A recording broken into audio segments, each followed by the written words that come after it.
Hello అండి. Welcome back to my channel. అందరికీ నమస్తే. ఎలా ఉన్నారు? అందరూ బాగున్నారా? ఈరోజైతే మాకు పిల్లల కోసం బ్రేక్ఫాస్ట్ కింద పెసర దోశ అయితే వేశానండి.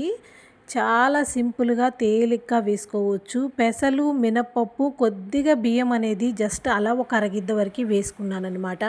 వీటన్నింటినీ శుభ్రంగా క్లీన్ చేసుకున్న తర్వాత మెత్తగా గ్రైండ్ చేసుకోవాలండి. మనకి పిండి అనేది దోసల పిండి మాదిరిగా కన్సిస్టెన్సీ ఉంటే సరిపోతుందనమాట.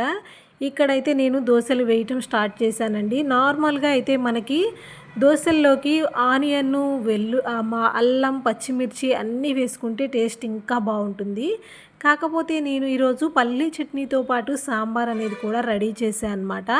అందుకనేసి మీకు ఇక్కడ చూపిస్తున్నటువంటి దోశలో నేను పచ్చిమిర్చి కానీ ఆనియన్ కానీ ఏమీ వేయలేదండి. చూడండి, దోశ మాత్రం చాలా చక్కగా వచ్చింది. చాలా క్రిస్పీగా ఉంది.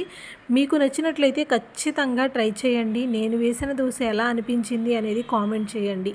మన వీడియోస్ నచ్చినట్లయితే లైక్ చేసి ప్లీజ్ సబ్స్క్రైబ్ చేసుకోండి. వెళ్ళేటప్పుడు పక్కన ఒక లైక్ అనేది ఇచ్చి సపోర్ట్ చేయండి ప్లీజ్.